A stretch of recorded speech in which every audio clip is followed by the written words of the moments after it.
Border 2 एक ऐसी film है जो सिर्फ एक सीक्वल होने का बोझ नहीं उठाती, बल्कि 1997 की आइकॉनिक बॉर्डर के इमोशनल और देशभक्ति वाले एहसास को नई पीढ़ी तक पहुंचाने की एक सच्ची कोशिश करती है, और काफी हद तक इसमें सफल भी रहती है।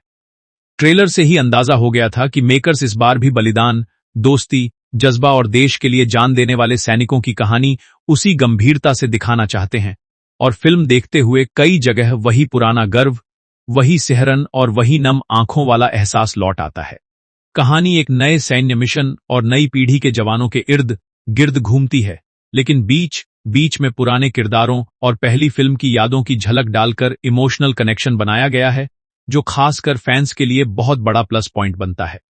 फिल्म की सबसे बड़ी ताकत इसका ट्रीटमेंट है, क्योंकि यहां युद्ध को सिर्फ बड़े बड़े धमाकों और एक्शन का तमाशा नहीं बनाया गया, बल्कि सैनिकों के डर, उनके परिवारों की चिंता, उनकी आपसी दोस्ती और उस मानसिक दबाव को भी उभारा गया है जिसमें रहकर वे हर पल अपनी जान जोखिम में डालते हैं।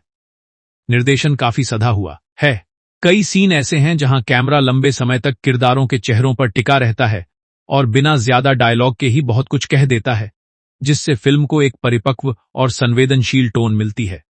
सिनेमैटोग्राफी शानदार है, खासकर युद्ध वाले सीक्वेंस में लोकेशंस रियल लगती हैं। बैकग्राउंड स्कोर सिचुएशन के हिसाब से इमोशन और थ्रिल दोनों पैदा करता है, और साउंड डिजाइन थिएटर में बैठे दर्शक को मानो सीधे बॉर्डर पर खड़ा कर देता है, हालांकि कुछ जगहों पर यह थोड़ा ओवरपावरिंग भी हो जाता है। अभिनय की बात करें तो लीड एक्टर्स ने ईमानदार और संयमित परफॉर्मेंस दी है। यहां कोई जरूरत से ज्यादा ओवर द टॉप हीरोइज्म नहीं दिखाया गया, बल्कि एक आम सैनिक की तरह थके हुए चेहरे, कांपते हाथ और फिर भी ड्यूटी के लिए खड़े हो जाने का जज्बा नजर आता है, जो गहरा असर छोड़ता है।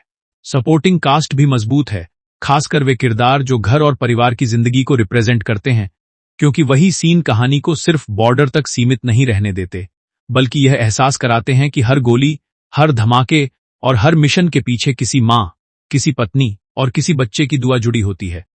म्यूजिक फिल्म का एक बड़ा हाईलाइट है। कुछ गाने सीधे दिल को छूते हैं और इमोशनल पलों को और गहरा बना देते हैं। हालांकि एक जगह गानों की प्लेसमेंट थोड़ी खींची हुई लगती है, जिससे कहानी की रफ्तार धीमी पड़ जाती है। फिल्म का पहला हाफ धीरे धीरे किरदारों और माहौल को सेट करता है, जो कुछ दर्शकों को स्लो लग सकता है, लेकिन दूसरे हाफ में टेंशन और एक्शन तेजी से बढ़ता है और क्लाइमैक्स तक पहुंचते पहुंचते फिल्म पूरी तरह पकड़ बना लेती है। हालांकि बॉर्डर 2 पूरी तरह परफेक्ट नहीं है। इसकी सबसे बड़ी कमजोरी इसका प्रिडिक्टेबल प्लॉट है, क्योंकि कई मोड ऐसे हैं जिन्हें पहले से भांपना मुश्किल नहीं होता, खासकर अगर आपने पहली बॉर्डर या इसी तरह की दूसरी वॉर फिल्में देखी हैं। कुछ डायलॉग जरूरत से ज्यादा देशभक्ति वाले लगते हैं, जो स्वाभाविक होने के बजाय थोड़े बनावटी महसूस होते हैं, और यही बात फिल्म की रियलिज्म को थोड़ा नुकसान पहुंचाती है। इसके अलावा कुछ साइड कैरेक्टर्स को और गहराई से दिखाया जा सकता था, क्योंकि वे इमोशनली स्ट्रांग होने के बावजूद सीमित स्क्रीन टाइम की वजह से पूरी तरह असर नहीं छोड़ पाते। फिर भी इन कमियों के बावजूद फिल्म का दिल सही जगह पर है। यह याद दिलाती है कि देशभक्ति सिर्फ झंडा लहराने या बड़े बड़े भाषण देने में नहीं होती, बल्कि उन छोटे छोटे पलों में होती है जब कोई सैनिक डर के बावजूद आगे बढ़ता है, अपने साथी को बचाने के लिए अपनी जान दांव पर लगा देता है और घर लौटने की उम्मीद के साथ हर रात आसमान की तरफ देखता है। क्लाइमैक्स भावुक है और कई दर्शकों की आंखें नम कर सकता है, खासकर जब पुराने किरदारों की यादें और नए किरदारों का बलिदान एक साथ सामने आते हैं।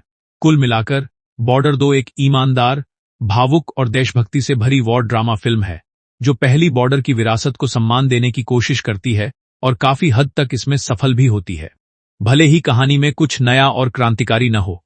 अगर आप एक ऐसी फिल्म देखना चाहते हैं जो आपको गर्व महसूस कराए, इमोशनली झकझोर दे और सैनिकों के जीवन की एक संवेदनशील झलक दिखाए, तो बॉर्डर 2 आपको निराश नहीं करेगी। लेकिन अगर आप कुछ बिल्कुल नया, अनदेखा और बेहद शॉकिंग प्लॉट ट्विस्ट ढूंढ रहे हैं, तो शायद यह फिल्म आपकी उम्मीदों पर पूरी तरह खरी न उतरे।